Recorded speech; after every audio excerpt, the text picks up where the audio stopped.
Buenas tardes, Miguel Ángel. Muchas gracias por recibirnos aquí en tu casa, en el Ministerio, en tu despacho. Y agradecerte eso, pues que estés con nosotros para hacerte esta entrevista para CIES, para el anuario que saldrá publicado pues, durante este año, y un poco pues que podamos comentar, digamos, el tema del año, ¿no? Que básicamente es la publicación del Código Estructural, que además entrará en vigencia absoluta, o sea, desde que no se puede utilizar otra norma ya a partir de dentro de poco, aunque evidentemente está vigente.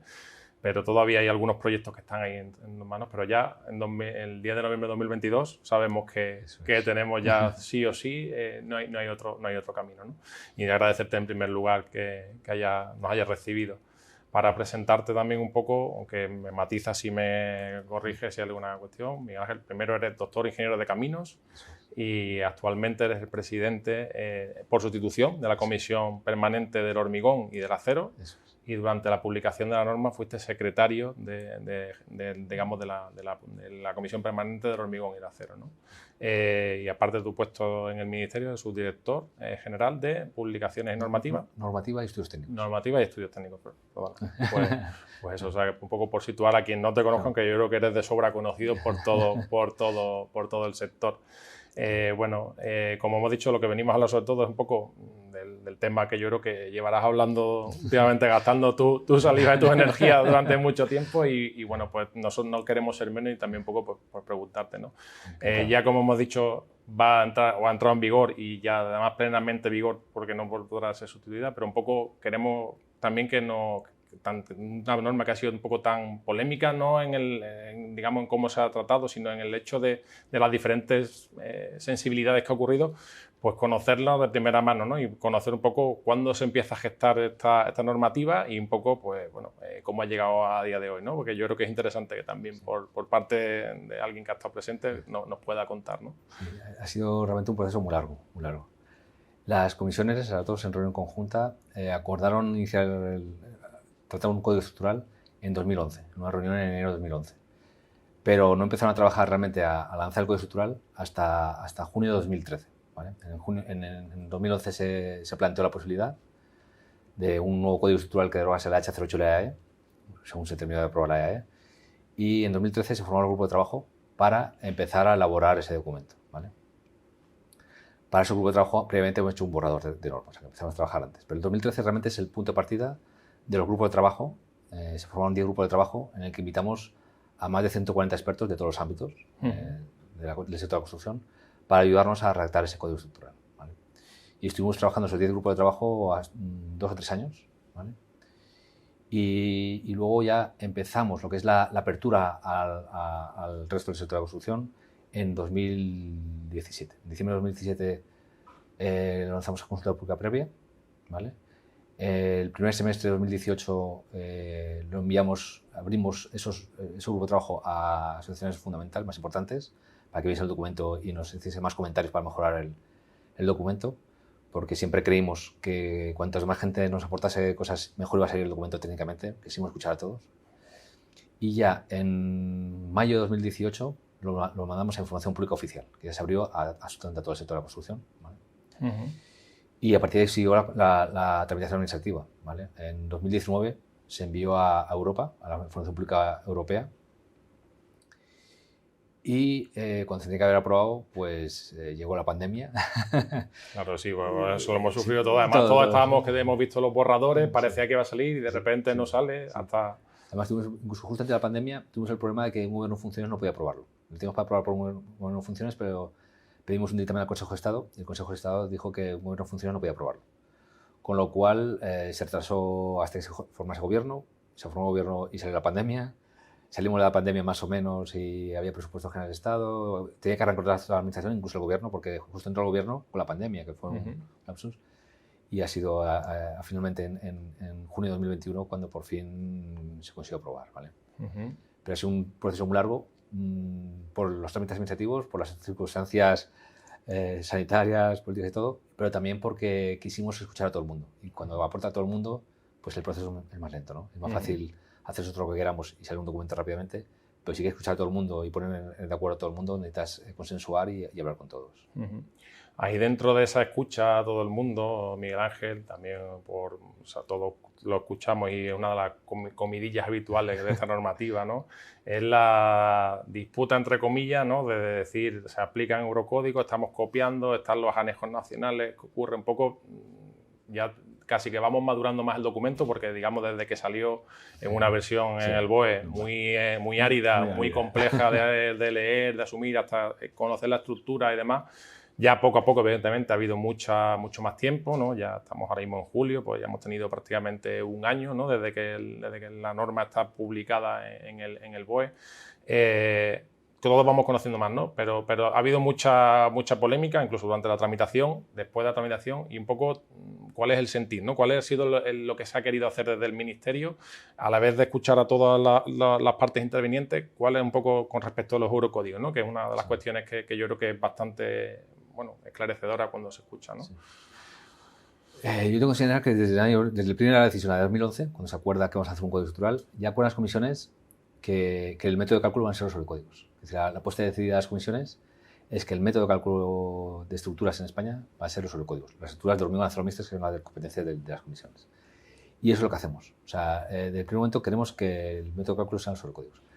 Pero hay que tener en cuenta dos cosas, ¿vale? Una, los sobrecódigos no son normas de cálculo, sino que son normas de diseño, que incluyen todo el procedimiento de cálculo, que es lo que ocupa el 95% del volumen de esos documentos, pero también regula o habla sobre materiales, durabilidad, control de calidad de ejecución, por referencia a otras normas UNE, ¿vale? Ese paso a otras normas UNE vimos que no era correcto, ¿vale? Porque esas normas UNE no establecían requisitos claros, sino que eran más posibilistas o prestacionales de hacer cosas, ¿vale?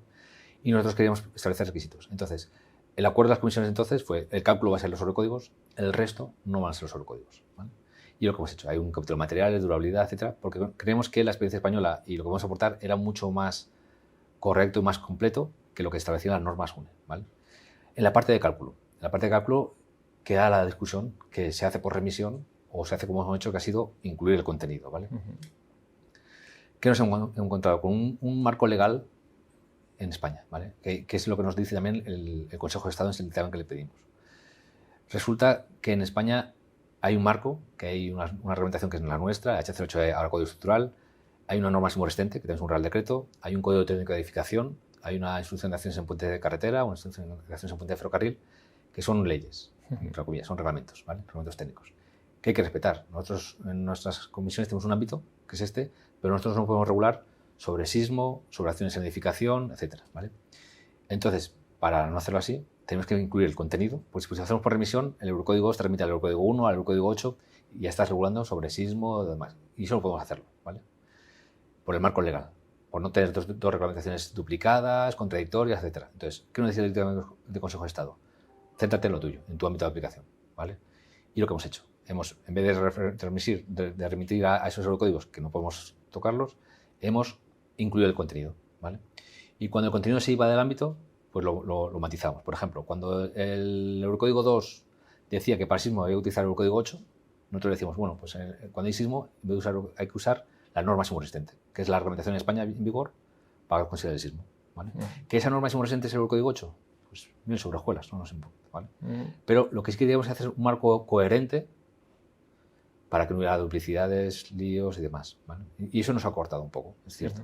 Pero el objetivo era incorporar los códigos nosotros, el resto de administraciones también quieren incorporarlo, con lo cual, en vez de tener un nuevo código 8, un nuevo código 3 o un nuevo código 4, tenemos un código estructural, una norma máximo resistente y un código de verificación que será los códigos, ¿vale? Al final el resultado va a ser el mismo, pero haciéndolo correcto legalmente, ¿vale? Porque hay que tener en cuenta que las normas, los códigos son normas voluntarias, pensadas para su aplicación voluntaria, y al incorporarlo a una ley, al hacerlo propio de un reglamento como sea por remisión, es parte de un reglamento de doble cumplimiento, se tiene que adaptar a unos condicionantes legales que hay en España, ¿vale? Y que hay en España. En otro país será otro diferente, pero en España los condicionantes legales son estos, ¿vale? Incluso hay un tema competencial, Administración General del Estado, Administración Autonómica, etc. ¿Vale? O sea, es el entorno legal en España el que nos ha obligado a hacerlo incluyendo el contenido en vez de hacerlo por remisión a la norma. Pero hay una de las cosas también que surge, ¿no? Y también una una pregunta, ¿no?, que surge al hacerlo, estamos copiando, digamos, esos eurocódigos, pero esos eurocódigos se conoce a día de hoy que estamos en la vertiente que se ya está escuchando de que existe una nueva segunda generación, que está por venir. Los plazos también están un poco que se pueden dilatar en el tiempo. Claro, entiendo que si eso se actualizara, ese eurocódigo se actualizara, no se actualiza automáticamente a la norma española, en ningún caso. Para actualizar la norma española requiere entonces, por otro lado, que un Real Decreto. Sí. Afortunadamente el sector de la construcción es muy dinámico y cambia mucho. Cambia el método de cálculo, cambian los materiales, cambia la formación del hormigón, el cemento. Es un sector muy dinámico y sí es cierto que un reglamento es una foto fija. En el momento que sale, pues de aplicación en ese momento pues está. Y el sector sigue evolucionando, pero el reglamento es ese, ¿vale? Para modificarlo, hace falta otro Real Decreto. Si un Real Decreto lo aprobó, otro Real Decreto lo modifica o lo sustituye por otra cosa, ¿vale? Entonces, cuando salga la nueva generación de eurocódigos, que está prevista en principio es un dato del 13.250 del Comité Europeo de Eurocódigos, está prevista para marzo de 2028, ¿vale? Pues entonces habrá que incorporar nuevos eurocódigos, exactamente. Y se hará por otro Real Decreto, un Real Decreto que modifique el actual. El código estructural, es fácil la modificación. El código estructural está en esos sobrecódigos en los anejos 18 a 32. ¿Están los sobrecódigos? Pues esos anejos 18 a 32 se quitan y se ponen los nuevos y ya está. Esa era la siguiente pregunta, ¿no? Que entiendo que realmente se ha articulado la norma precisamente para que esa forma de hacer pueda ser mucho más sencilla, ¿no? Exactamente. Está pensado con vistas a... Éramos conscientes, cuando estamos haciendo código estructural, éramos conscientes de que ya se está pensando en la siguiente generación de eurocódigos, vamos. Y se ha articulado para que sea sencillo la actualización, ¿vale? La actualización siempre va a requerir un Real Decreto, ¿vale? Perfecto. Y hay otra de las cosas, estamos hablando un poco de eurocódigos, que estamos hablando de la parte de diseño, como he dicho, pero el código estructural es mucho más allá, ¿no?, realmente de lo que es la parte de diseño y el propio cálculo, ¿no? Abarca muchas otras cosas. Yo, por preguntarte, ¿qué cosas destacarías de estas nuevas implementaciones que se han puesto en la normativa, ¿no? Como un técnico, digamos, que a lo mejor a día de hoy que puede sorprender, a lo mejor no conoce todavía la norma o tiene que estudiársela, ¿dónde, desde tu punto de vista, con el conocedor absoluto de la norma, puede decir, oye, el foco de las cosas más importantes o las más novedosas están en este lado, ¿no? ¿Qué recomendaciones o cuáles son las cosas que harías hincapié o crees que se han intentado destacar por parte del Ministerio, ¿no? Un cambio importante luego es el método de cálculo, sobre todo en hormigón, ¿no? En acero la era eurocódigo ya, ¿vale? En hormigón cambiamos una tradición de 50 años de cómo se calcula en España, pasamos a eurocódigo. Sí, es un cambio importante. Un cambio fundamental es que metemos en el fondo una nueva instrucciones mixtas. Las instrucciones mixtas de hormigón y acero no estaban reguladas y ahora entra. Es como tener una nueva H08, una EE y una nueva instrucción de mixtas. Es un cambio importante, ¿vale? Hemos ampliado muchísimo. Un tema fundamental es el tema del mantenimiento y la conservación del patrimonio estructural español. Las anteriores instrucciones se elaboraron en una época de mucha pujanza constructiva, que se construía muchísimo, ¿vale? Eso cambió a partir de la crisis del año 2008-2010 y ahora somos mucho más conscientes de que hay que conservar el patrimonio estructural que tenemos en España, los puentes, edificios. Entonces se ha dado mucho peso al mantenimiento. Y el mantenimiento incluye también el tema de los productos de reparación, refuerzo, etcétera, ¿no? Que eso antes no estaba, pues se han incluido en el articulado esos productos. O sea que todo el tema de conservar la estructura actual se ha incluido con fuerza, ¿vale? Por durabilidad, pues se ha metido el acero inoxidable también. Y se han metido otros métodos de durabilidad, ¿no? Como se ha considerado más en profundidad las armaduras galvanizadas, la protección catódica. Todo este tema de durabilidad que está ligado al mantenimiento se ha considerado con más fuerza, ¿vale? Porque consideramos que estamos en otra época del sector de la construcción, ¿vale? Y luego un tema fundamental es la sostenibilidad, ¿vale? Nos hemos adelantado, es decir, ahora se habla mucho de sostenibilidad, en los últimos años se habla muchísimo de sostenibilidad, pero nosotros en 2011 ya apostamos por la sostenibilidad, incluso antes, la H08 y la E ya incorporan el concepto de sostenibilidad muy primario, pero fueron las primeras regulaciones, yo creo, en el mundo que hablaba de sostenibilidad. En el Código Estructural, partiendo de ese primer paso, hemos evolucionado muchísimo el concepto, ¿vale?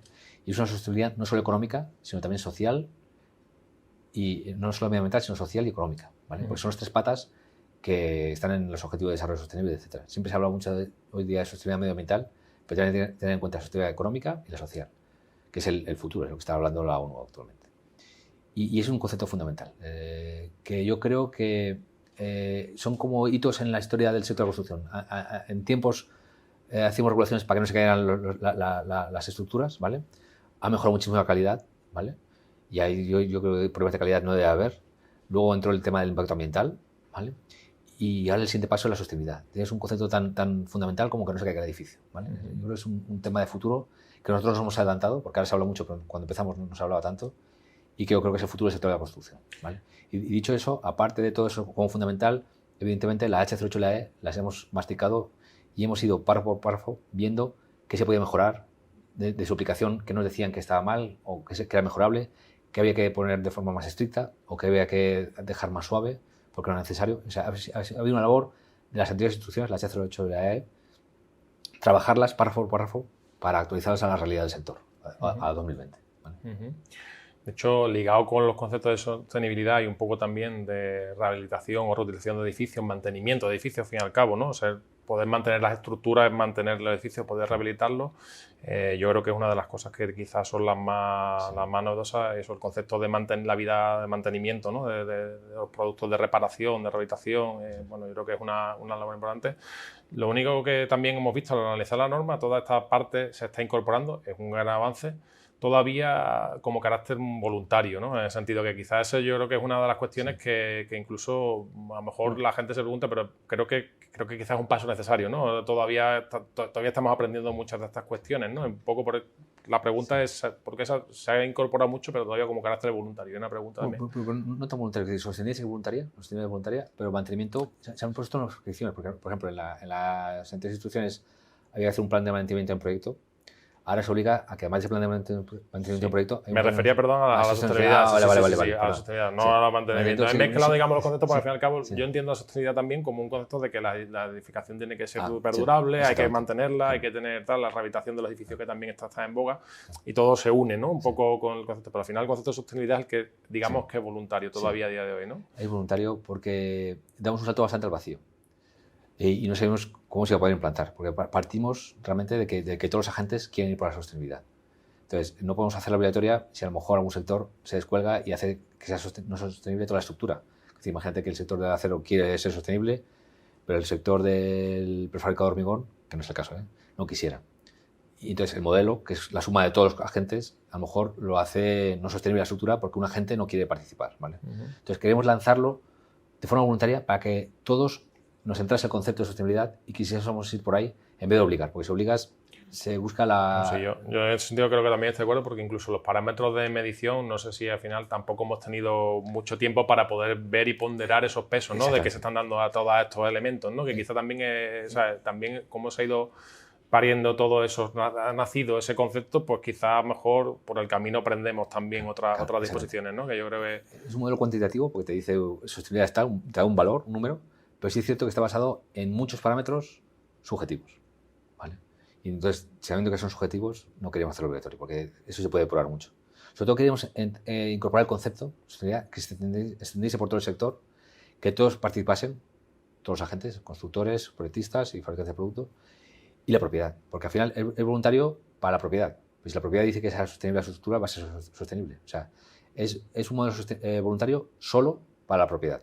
El resto de los agentes, si la propiedad decide que es sostenible la estructura, van a tener que ir por ahí, ¿vale? O sea que no es voluntario para todos, sino simplemente para la propiedad. Y hay una pregunta también que también como ministerio, aunque no te corresponde a ti a lo mejor esa licitación de edificios, pero en la propio ministerio tiene esa voluntad de que la propia administración pública, no el ministerio, sino la administración pública tiene esa voluntad quizás de eso, conseguir o empezar a hacer que esos parámetros sean no solamente voluntarios, sino que sean de aplicación. Quizás muchas veces, ahora mismo estamos un poco en la dicotomía de que hay veces que avanza más la administración pública exigiendo ciertos requisitos, otras veces la propia el sector privado, y aquí en este sector es un tema voluntario que a lo mejor puede reclamar o puede tener unos condicionantes económicos también por otro lado. No sé si va a ser el primero que toma el camino, va a tener que ser la administración pública. Y yo te pregunto un poco si sabes que ya alguien te está preguntando de la propia administración pública por hacer esto en los pliegos que aparezca. No lo sé si esas preguntas están apareciendo también en tu mesa de otros compañeros de administración por preguntar, ¿no? A mí, una cosa, la administración sí es un tren para incorporar nuevos conceptos, ¿vale? Y el ministerio sí que apuesta por la sostenibilidad, porque lo podéis ver por la publicidad, que sí es un reto fundamental del ministerio en todo tema, ¿no? En movilidad, etcétera, usa sostenibilidad. Este tema del modelo de sostenibilidad en las estructuras que dependan de los centros directivos del ministerio A mí no me ha llegado porque tampoco me pueden preguntar. A mí me lo preguntan porque nosotros hemos dado la herramienta y a ellos tienen que implantarla, ¿vale? Y para implantarla no me van a preguntar porque ya la tienen, ¿sabes? Y no sé qué están haciendo. Yo espero que sí, que vaya por ahí porque yo creo que es un... No, pues esa es la herramienta, ¿no? Entiendo, claro. No, y el ministerio es el primero que a lo mejor debería tal. Pero no puedo responder porque no depende de mí, ¿no? Este centro directivo no es inversor, no ejecuta obra, con lo cual nosotros no podemos implantarlo. Nosotros hemos dado el instrumento para todo el sector, administración y empresas privadas, y nos gustaría que se aplicase. ¿Vale? Yo, vamos, entiendo que lo iremos viendo, pero que la verdad que entiendo que tiene que ser interesante ir analizándolo también por lo que estábamos diciendo antes, ¿no? Los parámetros, ahora mismo hay una manera objetiva de poder medir y parametrizar, pero al final los valores no sabemos cuando lo apliquemos en ciertos proyectos cómo vamos a resultar, ¿no? Y quizás esa parte, aunque sea voluntaria, de ir pudiendo medir para tener un registro de esos parámetros, si estamos en la línea de lo que queríamos conseguir o no, pues sería bueno de que se empezara a hacer casi como que fuera voluntario, ¿no? Por toda la gente, desde los del ICAS, ¿no? Para los propios agentes de producto y de obra. Pero bueno, eso me parece un tema bastante interesante. En nuestro caso, en un momento nos propusieron que no que el modelo fuera obligatorio, pero medirlo fuera obligatorio.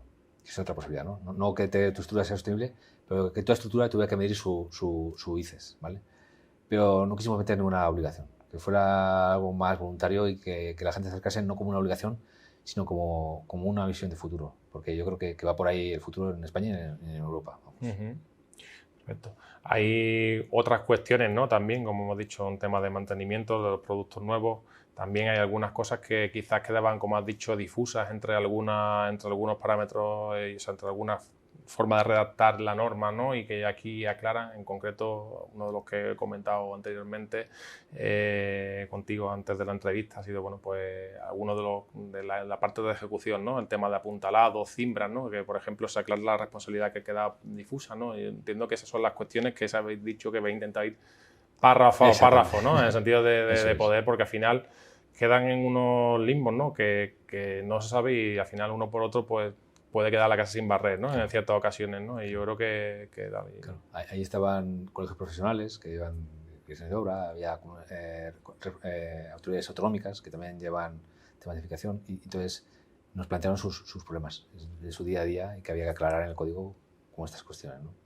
Que es el día a día, que a lo mejor parece poco importante, pero es que es fundamental en la obra, ¿no? El día a día de la obra, esos detalles son importantes, que antes nos han definido, pues nos han pedido esa definición y lo hemos hecho. Correcto. Y entonces, otra de las preguntas que, bueno, hilando al inicio y demás, el ámbito de aplicación, por aclarar lo que lo hemos dicho anteriormente, son solamente los materiales que son de hormigón, acero, evidentemente las mixtas combinando hormigón y acero, y un poco de las aspiraciones que se decía anteriormente de hilar los otros eurocódigos, ¿no? Los otros materiales. No sabemos eso algún día, si ahora mismo entendemos que otros materiales como puede ser fábrica, madera y demás, dependen de otros sectores, ¿no? Que también es de otros departamentos dentro del propio ministerio y la pregunta un poco, no sé si lo puedes conocer, adelantar, igual que justo hemos tenido en este momento todos los eurocódigos, que es el eurocódigo 8, ¿no? Que de Sismo, que parece que sí se adapta y que parece que todos estamos yendo todo por el camino de intentar normalizar normativa europea. ¿Dentro del ministerio sabes o puedes conocer si se está intentando irnos todos a normalizar de manera europea o otros eurocódigos que quizás quedan fuera de estos ámbitos? Las comisiones al final están todos estos departamentos, ¿vale? Todos los centros directivos del ministerio están en las comisiones y todos están en la idea de ir a eurocódigos para cálculo. O sea, ese es el acuerdo o lo que han decidido todos los centros directivos del ministerio. Otra cosa es la oportunidad de hacerlo, ¿no? A todos nos come el trabajo. Y al final, cuando tienes una cosa muy urgente de transponer directivas y tal, pues no puedes hacer esto, ¿no? Pero todos quieren ir a eurocódigos, vamos. Eso es que os puedo adelantar, que todos los centros directivos del ministerio quieren ir a eurocódigos como método de cálculo, ¿vale? El momento de hacerlo, pues nosotros pudimos hacerlo en ese momento, ahora lo está haciendo el IGN para lo máximo resistente, los demás lo harán cuando consideren conveniente, pero sí todos tienen la intención de que sea eurocódigos, ¿vale? Entiendo que la dificultad a lo mejor pueden ser aquellos que sean más transversales, ¿no? Que tiene que unir la voluntad de diferentes, tal, por ejemplo, el de cargas, ¿no? O además que es el eurocódigo 1, ¿no? Que es más complejo. Pero bueno, entiendo que si la idea general está ahí, pues irá llegando y entiendo que también, si no es ahora, pues las nuevas, ¿no? Los nuevos eurocódigos que serán a futuro, hemos dicho 2028, has dicho que es la idea inicial de la...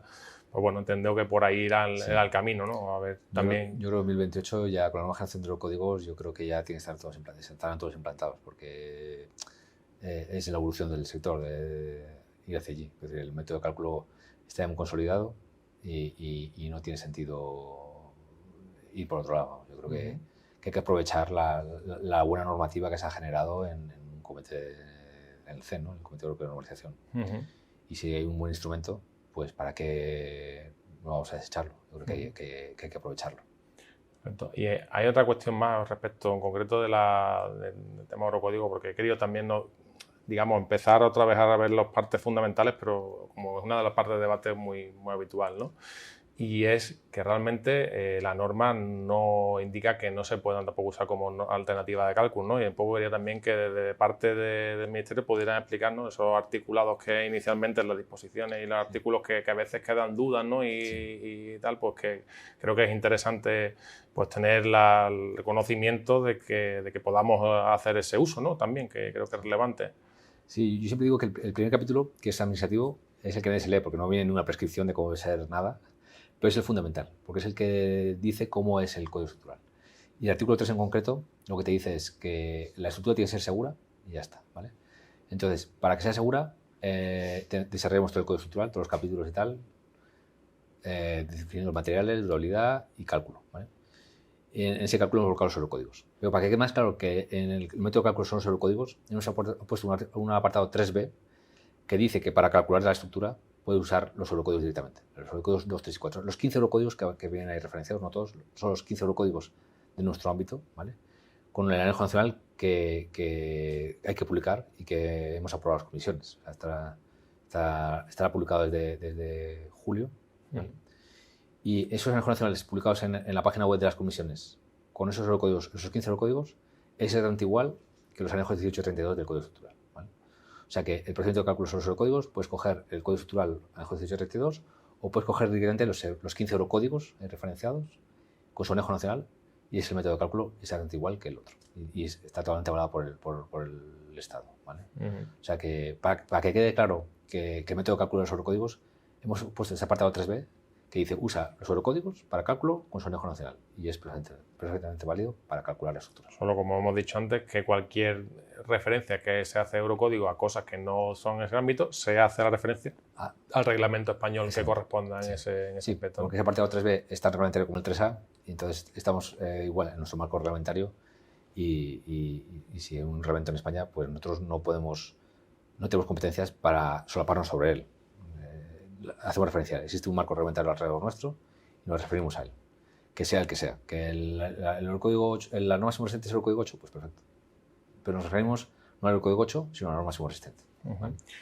Una pregunta también que yo creo que es importante para los que nos puedan ver en esta entrevista, porque yo tengo la suerte de, al fin y al cabo, de poder estar aquí y a veces nos hemos intercambiado algún correo, hemos podido hablar, pero cuando alguien lee la norma y a la vez tiene alguna duda, algún comentario respecto a la norma, ¿dónde debería acudir? ¿No? Porque hay veces que acuden a los especialistas, como en nuestro caso, ¿no? A los consultores de estructura, pero incluso a veces nosotros consultores de estructura hay veces que podemos tener alguna duda de interpretación de tanto de los artículos de cálculo como puede ser los artículos del articulado nuevo que están apareciendo y que al fin y al cabo requiere un estudio, análisis y una comprensión. Simplemente yo lo conozco, pero quiero también porque los demás lo sepan, porque creo que es importante cómo poder acudir, ¿no? A esas dudas, a esas formas de poder hacerlo, porque creo que es importante para todos los que nos puedan ver después de la entrevista cómo deben de acudir, ¿no? Que creo que es importante. Sí.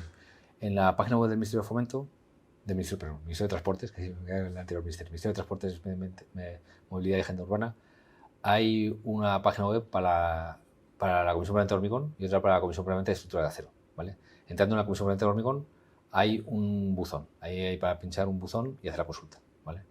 Y en la Comisión Permanente de Estructura de Acero igual hay un buzón, entrando en esa página web hay un buzón donde puedes hacer la pregunta que quieras y esa pregunta va a llegar a las comisiones. Realmente llega a la Secretaría de las Comisiones, que le llegamos nosotros, ¿vale? Y entonces nosotros la analizamos y tendremos que contestarla y si fuera muy compleja la transmitiríamos a la Comisión Permanente de Hormigón o de Acero. Ahí no damos respuesta a cuestiones particulares que en mi obra ha ocurrido tal cosa, eso no. Lo que hacemos es interpretar o dar la interpretación oficial tengo un párrafo que no se entienda bien, que sea confuso. Pues eso sí que lo hacemos, ¿vale? Pero el objetivo no es resolver mi cuestión particular de mi obra. Obviamente, para eso está, digamos, es una Exacto. cuestión de interpretación de que la norma pueda estar confusa o que pueda haber una doble interpretación y saber qué es lo que se quiere interpretar con lo que se está queriendo. Pero eso está a disponibilidad de todo el mundo. Sí es cierto que tenemos poco personal, entonces a lo mejor tardamos un poco en contestar, pero sí que lo leemos todo y lo contestamos todo. ¿Vale? No, pues yo creo que es interesante también porque al fin y al cabo, al ser una norma nueva, puede haber cosas que son de interpretación y que es importante que pueda saberlo, bueno, aparte de poder consultar con todos los consultores de estructura que ACIE incorpora, evidentemente, ya estamos estudiándolo y estamos por delante, pero oye, cualquiera que tenga, que también sepa que esa herramienta existe, ¿no? Que es importante. Y si vemos que hay una pregunta que llega muchas veces, pues colgaremos la respuesta a esa pregunta para que todo el mundo la vea, o proponemos un comentario a la comisión para que apruebe un comentario que se publique en la publicación del Ministerio. O sea que si hay una pregunta repetida, sí que le daremos una mayor visibilidad, puesto que parece que es algo que necesita todo el mundo, ¿no? Perfecto, ahí también a ponernos a disposición del Ministerio de cualquier cosa que podamos ayudaros para que esa visibilidad sea relevante, pues bueno, pues transmitiros desde ACIE que estamos dispuestos obviamente a poder colaborar en esa forma de transmitir el conocimiento, que al final yo creo que es importante para que no existan esas dudas o esas posibles miedos que también cuando son las dudas se convierten en miedos, ¿no? Que pueda tener alguien ante lo desconocido, ¿no? Que yo creo que también es importante, ¿no? Muchísimas gracias, ¿eh? Y sobre todo también toda esta entrevista porque es transmitir la información. Nosotros no queremos del Ministerio simplemente sacar una norma, un reglamento, sino queremos explicarlo y que la gente se acerque a él sin miedo y que es fácil de entender cómo se ha hecho y cómo seguir el hilo de los requisitos y prescripciones, ¿no? Yo también te agradezco mucho tu tiempo, Miguel Ángel. O sea, yo creo que es importante eso, que se dé esa explicación, ¿no? Esa comunicación más bien de lo que se ha estado haciendo para que la gente que se enfrente a la norma también sepa cómo enfrentarse a ella, ¿no? Y cómo estudiarla. Al final no es una norma muy extensa. En la parte del libro 6 tomos, cuando salió en el OE 1789 páginas, que no se me olvidará. Entonces, bueno, pues entiendo que cuando alguien se enfrenta a ello, pues puede tener ese miedo y entiendo que esas explicaciones o saber, oye, si yo conozco el eurocódigo y los anejos nacionales voy a tener menos, pues creo que es importante que se conozcan, ¿no? Y evidentemente, oye, me tengo que centrar en esta parte de articulado que no es eurocódigo, pues yo creo que es importante, ¿no? Que se conozca de primera porque quizá ayuda, ¿no? También a que esto se afronte de diferente manera, ¿no? Que yo creo que es fundamental, porque al final, la norma, como hemos dicho, ya está en vigor y además de aplicación absoluta desde el 10 de noviembre de 2022 con total seguridad, si no es ya de facto, ¿no? Pero pues agradecerte mucho tu tiempo, Miguel Ángel, a que nos hayas recibido aquí en tu casa y que a disposición vuestra para poder colaborar en todas las cuestiones que queráis también decir y muchísimas gracias de nuevo. A vosotros y también nuestra disponibilidad como administración a lo que necesitéis. Simplemente también como despedida, pues transmitirte de los últimos documentos que tenemos de la asociación, que son pues la guía sobre estructura de edificación y el anuario que fue del año pasado, que básicamente esta entrevista se publicará tanto en formato vídeo como también en formato papel, que se dará el próximo, precisamente el 10 de noviembre, yo creo que es cuando saldrá en el foro de estructuras que está previsto, y te las doy para que también puedas tener pues un obsequio por parte de ACIES y que puedas analizar los documentos que también intentamos hacer para colaborar precisamente en esto, en que las estructuras de edificación pues sean más amigables y que lleguen a todos, ¿no? Muchas gracias. Y además que agradecemos nosotros de la administración mucho toda esta iniciativa de hacer guías que faciliten la aplicación de la reglamentación, porque es bueno que nosotros hagamos la reglamentación, pero entendemos que toda ayuda al usuario final es bienvenida. Perfecto. A lo mejor nosotros llegamos, pero si vosotros llegáis, pues muchísimo mejor. Fenomenal. Pues muchísimas gracias, Miguel. Hasta luego.